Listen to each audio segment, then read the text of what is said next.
수요예배 시간 다시 돌아왔습니다. 오늘 우리가 함께 볼 말씀은 에베소 5장 1절과 2절 말씀입니다. 에베소 5장으로 이제 드디어 접어들게 되었습니다.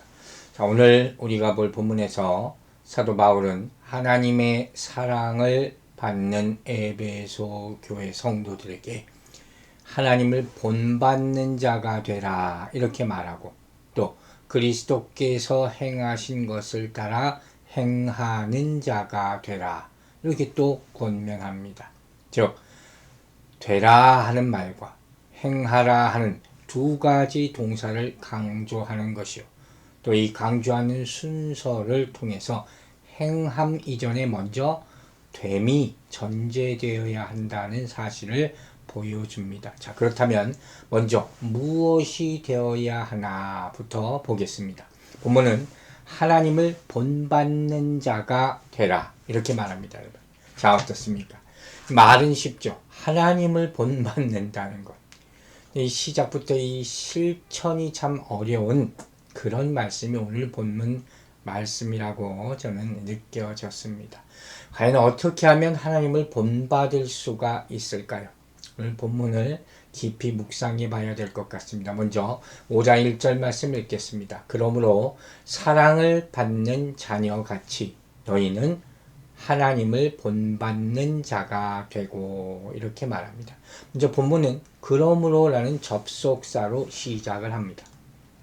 이 말은 지난주에 보았던 4장 31절 32절의 내용과 자연스럽게 이어지고 있다 하는 것을 우리에게 알려줍니다. 자, 에베소 4장 31절 32절 본문 다시 한번 읽겠습니다. 너희는 모든 악독과 노함과 분냄과 떠드는 것과 비방하는 것을 모든 악의와 함께 버리고 서로 친절하게 하며 불쌍히 여기며 서로 용서하기를 하나님이 그리스도 안에서 너희를 용서하심과 같이 하라. 아멘. 즉 바울은 본문에서 성도는 마땅히 하나님을 본받아야 한다고 했는데, 이 말씀은 바로 앞에 4장 31, 32절에서 이웃에 대한 긍휼과 또 용서에 대해서 강조하면서 하나님께서 너희에게 하신 것 같이 행하라 이렇게 자연스럽게 두 본문을 연결시켜 주고 있는 것입니다. 자, 여러분, 내가 이런 생각을 했어요. 우리 다 큰 어른들한테 여러분 당신 누구 닮았어? 이렇게 물어보면 참 민망할 거예요. 그죠? 이런 질문은 어린 아이들에게나 하는 그런 질문이 아닙니까? 근데 오늘 한번 우리 스스로에게 한번 물어보자고요. 여러분은 누굴 닮은 것 같습니까? 여러분 알죠? 우리는 자녀는 다 부모를 닮아요. 유전자로 인해서 외모도 닮고 때로는 성품도 닮습니다. 우리 애들을 봐도 정말 닮았어요. 닮다는 게 어떤 면에서는 뿌듯하고 좋기도 하지만 어떤 면에서는 좀 저건 안 닮았으면 하는 것도 있지 않습니까? 근데 우리는 그럼 누굴 닮았다고 얘기를 해야 되냐? 제 질문이 바로 이거예요. 여러분 누굴 닮았습니까? 우리는 하나님의 자녀입니다. 아멘입니까? 즉 이 호칭은, 하나님의 자녀라는 호칭은 우리가 성경을 읽으면서 정말 많이 들었던 호칭이에요. 즉 이 호칭 우리가 아무리 나이가 먹어도 따라가는 호칭이고 특권이고 자랑스러운 호칭이고 축복의 호칭임을 믿으시기 바랍니다. 여러분 하나님의 자녀 맞습니까? 그러면 누굴 닮아야 돼요? 하나님을 닮아야 함을 믿으시기 바랍니다. 이제는 그런 답이 제일 먼저 우리 입술에서 나와야 된다 하는 것이에요. 그런데 우리가 알죠, 이쯤 되면. 오늘 본문 말씀은 외형적인 모습, 겉모습을 닮으라는 뜻이 아니죠. 우리가 하나님이 어떻게 생겼는지도 모르지 않습니까? 어떻게 닮을겠습니까? 단순히 여기서는 하나님의 외향을 닮으라는 것이 아니라 분명히 읽으세요. 오늘 본문을 본받는 자가 되라 이렇게 돼 있어요. 본받는 자가 되라. 아시겠어요? 즉 영어 성경을 보면 하나님의 모방자들이라고 NASB 성경에 나와 있어요. imitator가, imitation 모방하다는 그런 뜻이에요. 또 킹 제임스 바이블 보면 하나님의 추종자들, 팔로워라고 나와 있기도 해요. 그게 바로 하나님을 본받는 자라는 거예요. 지금 어떤 뜻은 카피, 본뜨는 거예요. 본뜨는 거. 여러분 어떻게 하면 본받고 본뜰 수 있을까요? 어떻게 하면 따라갈 수가 있을까요? 무엇보다도 먼저 우리는 그분을 바라봐야 돼요. 그 모습을 봐야 된다는 거예요. 그리고 그분에 대해서 알아야 돼요. 그분이 어떤 분이신지 모르면서 어떻게 따라갈 수가 있겠습니까? 그런데 이건 어떻게 안다고요, 여러분? 여러분은 하나님을 어떻게 알 수 있습니까? 바로 우리는 모르지만, 우리 육으로는 모르지만 어떻게 해요? 하나님께서 은혜롭게도 우리에게 그 자신을, 당신 자신을 계시해 주셨다고 성경은 얘기합니다. 에베소서 2장 17절 말씀 읽겠습니다. 우리 주 예수 그리스도의 하나님, 영광의 아버지께서 지혜와 계시의 영을 너희에게 주사 하나님을 알게 하시고, 얼마나 감사한 말씀인지 모릅니다. 여러분, 하나님은 말씀 속에 계십니다. 아멘입니까?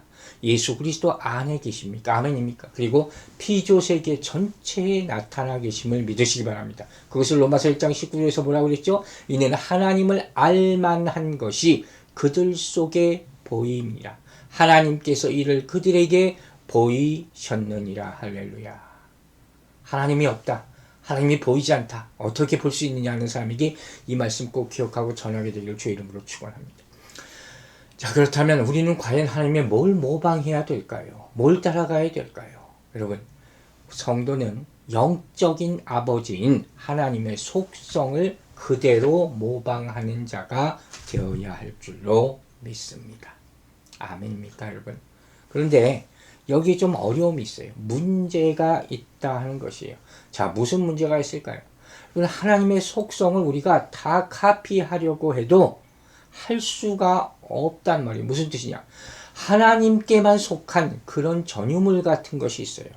이건 우리가 다 모방할 수 없습니다. 그게 뭐겠습니까? 하나님의 영광, 하나님의 영원, 영원하신 하나님. 우린 영원할 수 없죠. 또 전지전능하신 그런 속성, 또 무소부재하심. 이런 거는요, 우리가 따라갈래도 따라갈 수가 없다 하는 것이에요. 그럼 절망입니까? 아니에요. 하나님께서 우리와 나누어 가질 수 있는 그런 속성, 우리가 닮을 수 있는 속성이 있습니다. 그게 뭐냐? 하나님의 의로우심이에요. 선하심, 긍휼히 여기심, 인자하심, 인내하심, 성실하심, 용서하심, 방금 배운 거죠.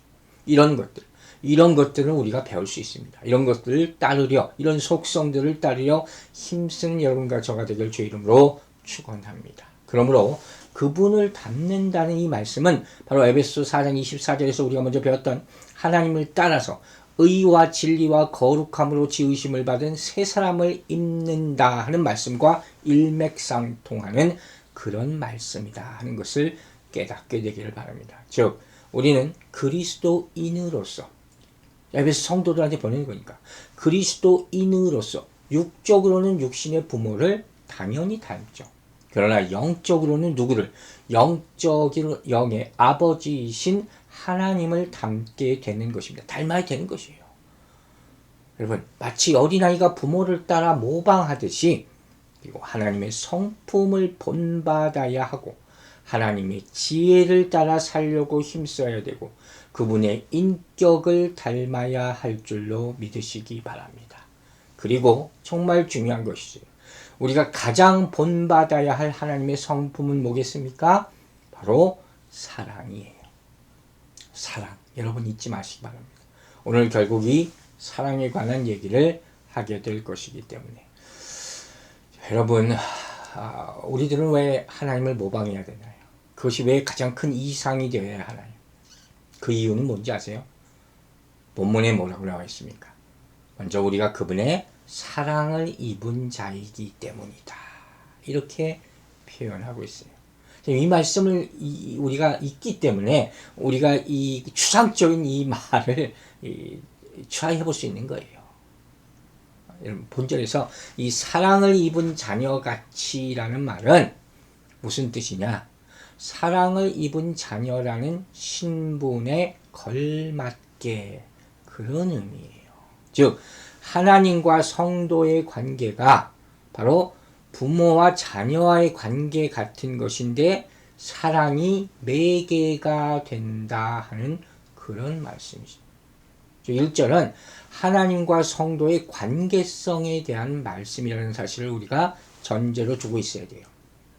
좀 더 구체적으로 말한다면 하나님과 성도 사이에 정확한 관계, 그 끈끈하고 친밀한 관계를 통해서 우리는 하나님을 본받을 수가 있다는 거예요. 바라만 본다고 본받게 되는 것이 아니죠. 관계가 있어야 되는 것이에요. 그래서 이 말씀을 정확하게 이해하기 위해서 가장 핵심이 되는 표현이 무엇이냐, 바로 사랑을 입은 자녀 같이라는 말씀이에요. 사랑과 자녀, 이 두 가지 단어가 아주 긴밀하게 연결되어 있다는 거예요. 다시 말해서 이 관계는 무슨 관계냐? 하나님과의 성도의 관계, 우리와의 관계란 단순히 창조물과 피조주, 창조주와 피조물의 관계가 아니라 그 차원을 넘어서 부모와 자녀의 관계와 같다 하는 것이에요. 여러분 이해하십니까? 그런데 여기서 하나 문제가 될 수 있어요. 이게 하나님과 우리의 관계를 생각할 때 항상 어떤 분들이 부딪히는 문제예요. 뭐냐? 부모와 자녀의 관계라는 것으로 설명하기가 참 쉬운 것인데, 이 부모와의 자녀와의 관계가 천차만별이에요. 다 똑같지 않단 말이에요. 성경이 나오는 내용 같지 않단 말이에요. 사실 실제는. 즉 예를 들어서 어떤 가정은 부모님이 지나치게 엄해요. 대부분 한국 사람들은 윤리적인 이 엄한 가정, 부모와 아래서 자라지 않습니까? 그래서 이 아이를 다스리는데 항상 매로 다스리는 부모도 있어요. 옛날에 많았어요. 그러면 항상 매만 맞고, 극단적이라고 할 수 있지만 매만 맞고 다닌 그런 가정의 자녀들은 어떻겠습니까? 부모에 대해서 뭐라고 생각하겠습니까? 결코 좋은 생각을 할 수가 없어요. 그래서 자기는 커서 절대로 아버지 같은 사람 되지 않을 거야, 이런 생각 많이 합니다. 그런 아버지 밑에서 자란 자녀들은 안타깝지만 하나님을 아버지라고 부르는 것이 굉장히 거북하게 생각한다고 그랬잖아요. 왜 난 매만 맞았는데, 매만 때리던 분이 어떻게 하나님이 왜 아버지라고 불러야 되냐. 반대로 이것과 정반대의 모습을 보이는 가정도 있어요. 즉 부모가 자녀를 대하는데 정말 사랑으로 대하는 거예요. 항상 사랑을 표현해주고. 그리고 이러한 가정의 아이들은 어떻습니까? 부모를 자연히 사랑하게 될 수밖에 없어요. 저는 그렇게 될 줄 믿습니다. 항상 사랑을 받으니까. 제가 우리 애들한테 물질적으로 해줄 게 별로 없잖아요. 그래서 사랑을 많이 해주려고 정말 노력을 많이 합니다. 이렇게 되면 그 아이들은 사랑을 많이 받았기 때문에 그 사랑을 알고 또 자기들도 사랑을 베풀기 위해서 그렇게 살아가게 될 줄로 저는 믿습니다.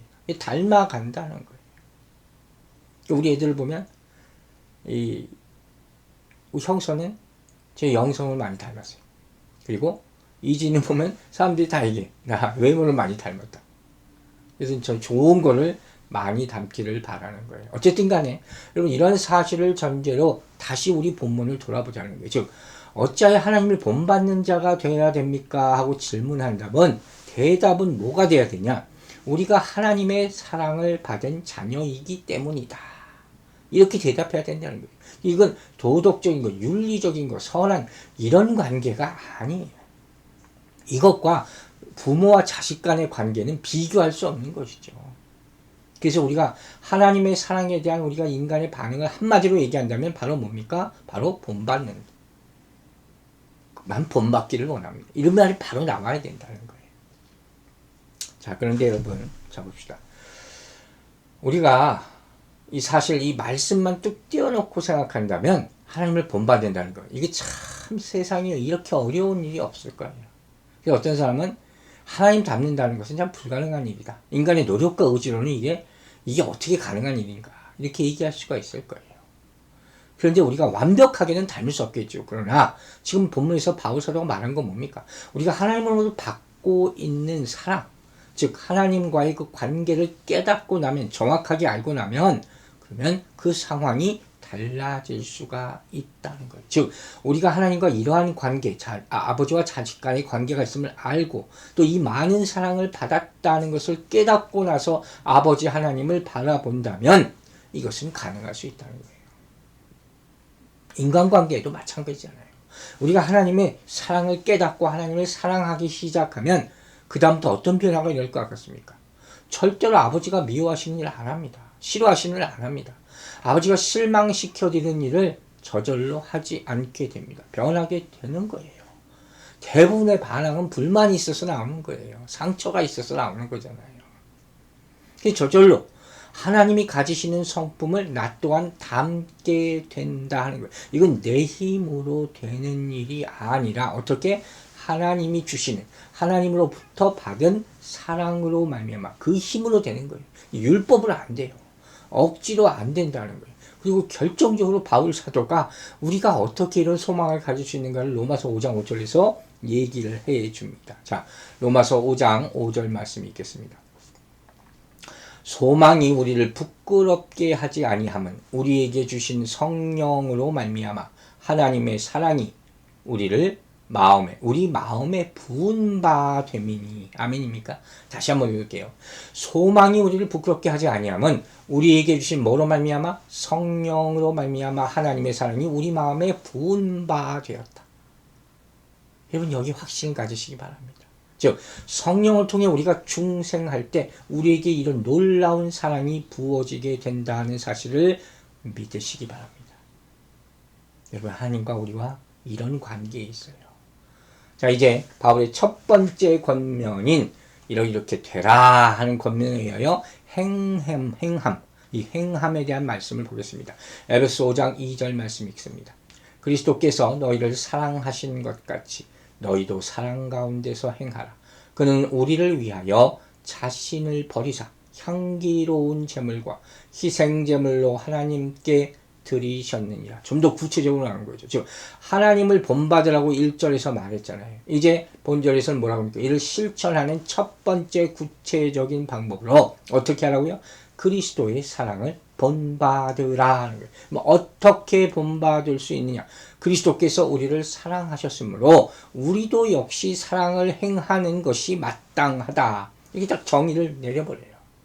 요한복음 13장 34절에서 이미 주님이 말씀하셨어요. 새 계명을 너희에게 주노니 서로 사랑하라. 그 다음에 뭐라고 하셨습니까?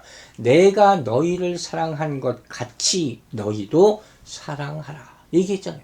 내가 너희를 사랑한 것 같이 이 전제가 되는 거예요. 이미 우리는 위대한 사랑의 모델을 가지고 있어요. 어떻게 해야 그분을 닮아갈 수 있습니까? 이런 질문은 더 이상 할 수 없다는 거예요. 왜? 이미 성경 안에 어디요? 이렇게 사랑했다 하는 모습이 있기 때문이에요. 그래서 본문의 핵심이 뭡니까? 바로 어떻게 하면 본받을 수 있는 자가 되느냐? 사랑 가운데서 행하라 하고 답이 나와 있어요. 사랑 가운데서 살아가라. 이 말씀이라는 거예요. 즉 예수님으로 말미암아 사랑을 알게 되죠. 성경 통해서. 그리고 이제 깨달은 자는 이제 나도 사랑할 수 있다 하는 마음의 변화와 확신을 갖게 됩니다. 그렇게 되길 바랍니다. 그리고 나서 어떻게 합니까? 이제 그분이 내가 깨달은 사랑을 세상에 전하며 살아가게 되는 것입니다. 이게 성도의 변화예요. 사랑이 우리 완악한 마음을 완전히 깨부시는 것입니다. 그러므로 여러분, 하나님을 본받아서 산다는 이 말씀은 우리 모든 삶의 모습이 사랑에서 시작돼서 사랑으로 진행되고 사랑으로 끝나는 것을 말하는 것입니다. 자, 그렇다면 이런 질문을 할 수 있어요. 그리스도께서 우리를 사랑하는 구체적인 근거는 도대체 뭐냐?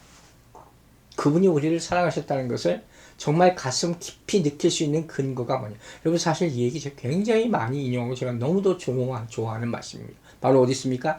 로마서 5장에 나오는 그런 말씀이죠.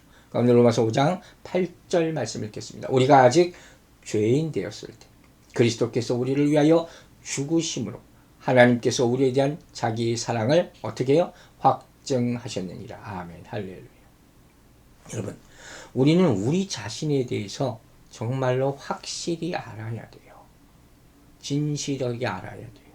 즉 사랑에 대한 말을 할 때 우리가 어떻게 사랑할 수 있느냐, 어떻게 누가 나를 얼마나 사랑했느냐, 이런 질문이 오고 갔을 때 우리의 사랑의 척도는 내가 아니에요. 그분이 우리를 먼저 사랑하셨다는 것으로부터 출발하는 것이에요. 깨달으시기 바랍니다. 즉 악하고 죄인되고 심지어 원수 되었을 때 그리스도께서 우리를 위해서 죽으셨다 그랬죠. 이게 하나님의 사랑이라고 로마서 5장은 얘기한단 말이에요. 우리는 사랑을 받을 자격도 없고 오히려 심판받아 마땅한 그런 존재들이었어요. 그런 존재를 하나님께서 구원하신 것은 이 전적인 은혜다 하는 것을 성경은 보여주고 있다는 거예요. 즉 우리는 하나님의 용서와 그리스도의 희생적인 사랑으로 말미암아 구원받고 있다 하는 것이에요. 믿습니까? 그러므로 이 하나님을 본받아서 사랑으로 행하라는 이 말씀은 우리에게 율법적 의무로 주어진 말씀이 아니에요. 그래서 이런 말씀을 자주 하게 됩니다. 우리는 억지로 하는 게 아니에요. 하라 그래서 하는 게 아니에요. 뭘 받기 위해서 하는 게 아니에요. 어떻게? 사랑하기 때문에.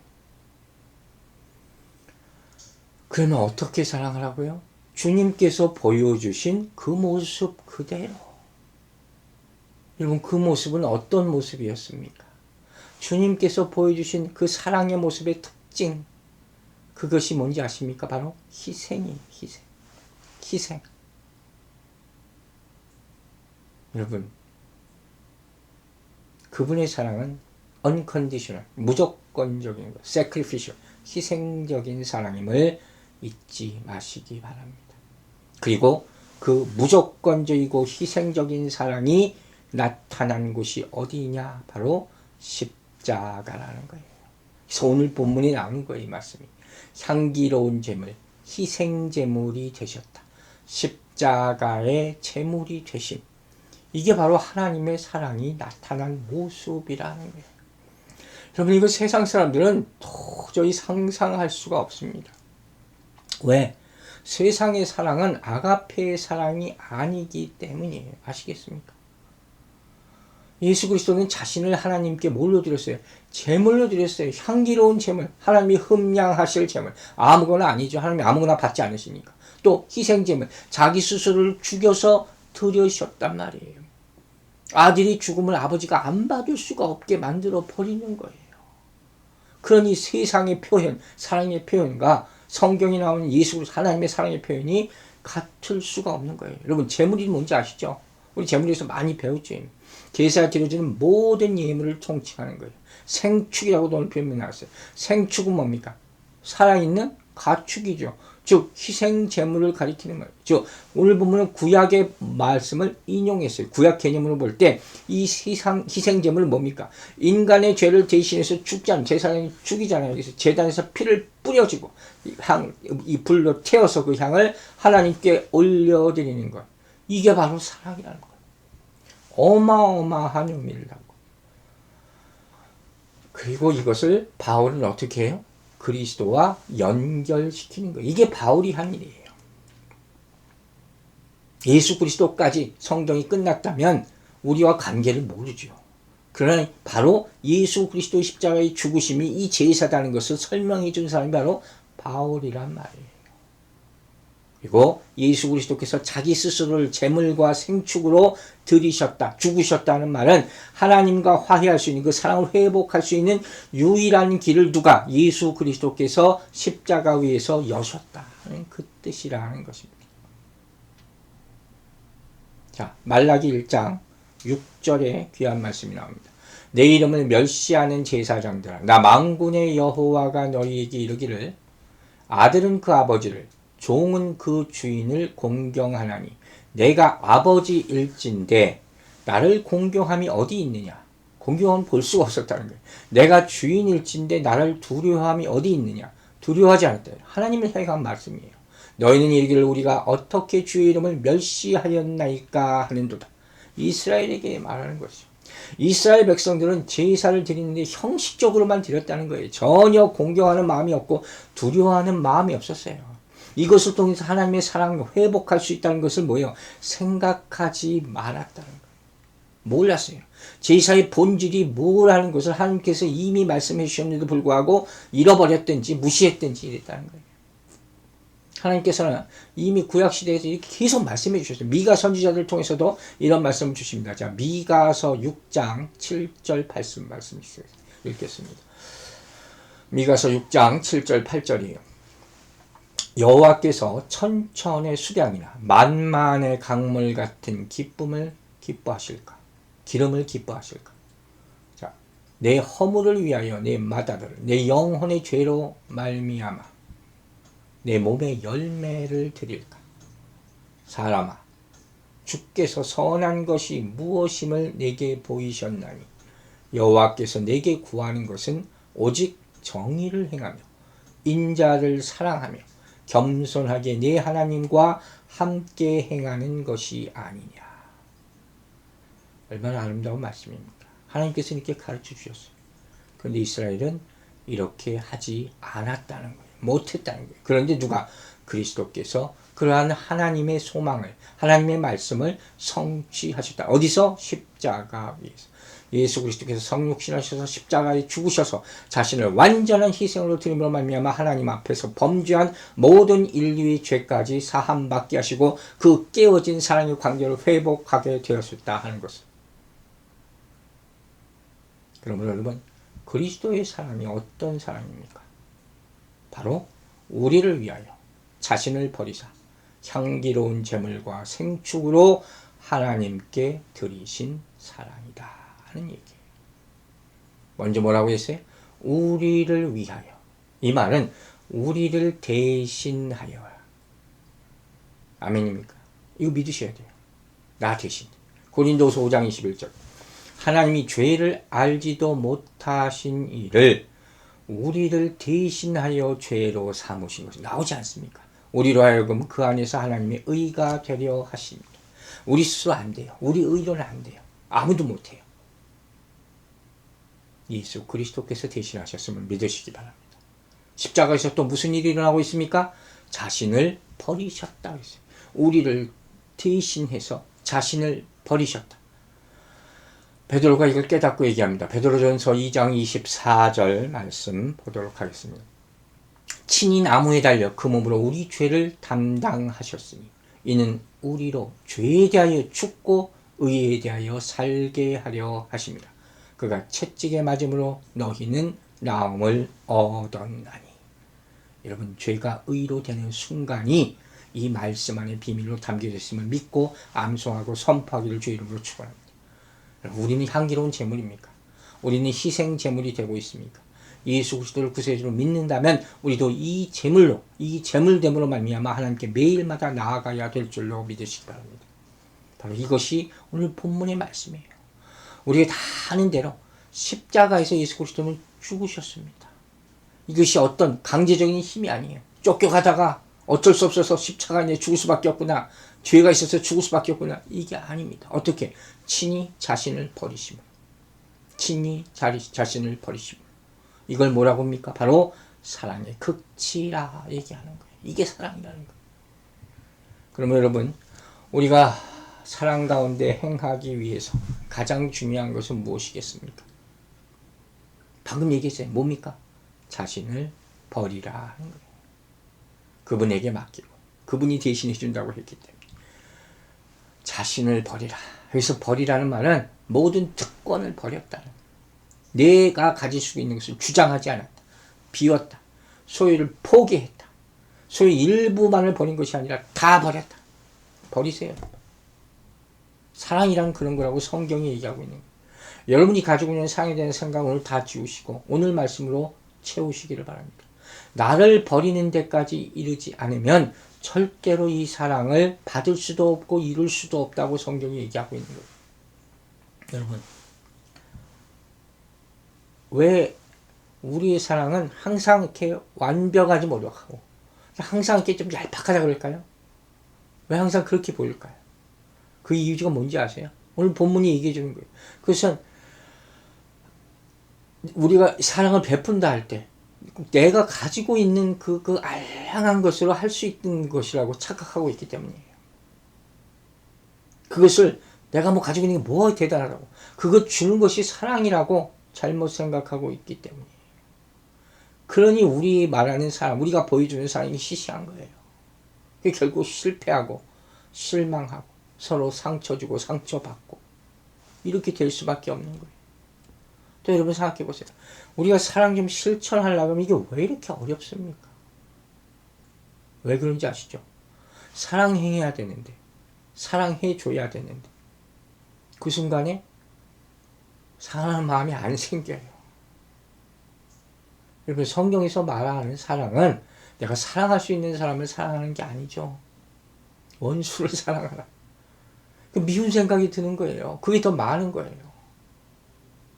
내가 사랑해야 될 그 사람이 사랑스러워야 되는데 왜 그렇게 더 미워지니? 왜 그렇게 바보 같고 왜 이렇게 못나 보이고 왜 이렇게 나빠 보이고 그런지 모르는 거예요. 그래서 그 사람이 더 사랑을 필요한 거예요. 그래서 더 많은 사랑의 말을 우리가 건네야 되는데 오히려 그 순간에 사랑을 나타내야 될 순간에 자신도 모르게 짜증이 나요. 소리가 나요. 입에 담지 못할 욕이 나와. 이게 우리의 정말 우리 솔직한 모습이라는 거예요. 자, 하나님이 우리를 볼 때 우리 모습은 얼마나 잘났습니까? 여러분 그런데 예수님이 어떻게 하셨다고요? 자기를 위해서, 자기를 버렸어요. 우리를 위해서. 자기를 희생하고 희생 제물이 돼서 버리셨어요. 우리가 연약할 때, 우리가 죄인 되었을 때, 우리 심지어 원수 되었을 때 죽으셨어요. 사랑하는 여러분, 그렇기 때문에 우리도 남을 위하여 우리 자신을 희생하고 버리고 포기해야 하는 것입니다. 그것이 우리가 산 제물이 되는 그런 것이에요. 여러분, 물론 이러한 삶이라는 게 쉽지가 않죠. 그러나 우리가 하나님의 성품을 본받아서 사랑하며 헌신하며 희생할 때 무슨 일이 납니까? 사람들은 우리 안에서 하나님의 형상을 발견하게 될 줄로 믿습니다. 하지만 만약에 우리가 그 사랑으로 행하지 않는다면 죽기까지 우리를 위해서 사랑하신 죽으신 예수 그리스도의 희생을 헛되이 만드는 것이에요. 여러분, 바울 사도의 말씀을 볼 때마다 참 감동하는 여러 가지 말씀이 많지만 그 가운데 정말 귀한 말씀이 바로 빚진 자다 하는 말씀이에요. 그는 사랑의 빚을 지었어요. 다메섹으로 가는 길에 평생 동안 그것을 갚기 위해서 복음을 전한다는 거예요. 그래서 사랑을 나타내는 그것 말고 더 무슨 이유가 필요하겠습니까? 여러분 말씀을 마칩니다. 오늘 설교 제목이 하나님을 본받는 자가 되라 했어요. 어떻게? 먼저 사랑을 받는 자녀같이. 잊지 마십시오. 여러분 사랑을 받았습니다. 두 번째, 그리스도께서 너희를 사랑하신 것 같이. 아멘으로 화답하시기 바랍니다. 구체적으로 어떻게? 사랑 가운데 행하라. 십자가를 함께 집시다. 이제 여러분은 자신을 하나님께 아름다운 제물과 생축으로 드리신 그리스도의 사랑을 깊이 생각하시기 바랍니다. 그리고 오늘부터 그 사랑을 하나하나 실천할 수 있게 되기를 주의 이름으로 축원합니다. 기도하겠습니다. 하나님 아버지, 주의 사랑이 우리를 덮어 주시옵소서. 그 사랑으로 충만케 하여 주시옵소서. 우리가 우리 있는 것으로 사랑을 받을 수도 없고 보일 수도 없사오니 성령님께서 임하여 주시고 하나님께 받은 사랑을 깨달아 알게 하여 주시고 예수 그리스도께서 십자가에서 죽으신 그 사랑의 의미를 성령의 도우심으로 말미암아 깨달아서 우리도 그 사랑이 충만하게 되고 실천하게 되고 나타나게 될 수 있도록 도와주시옵소서.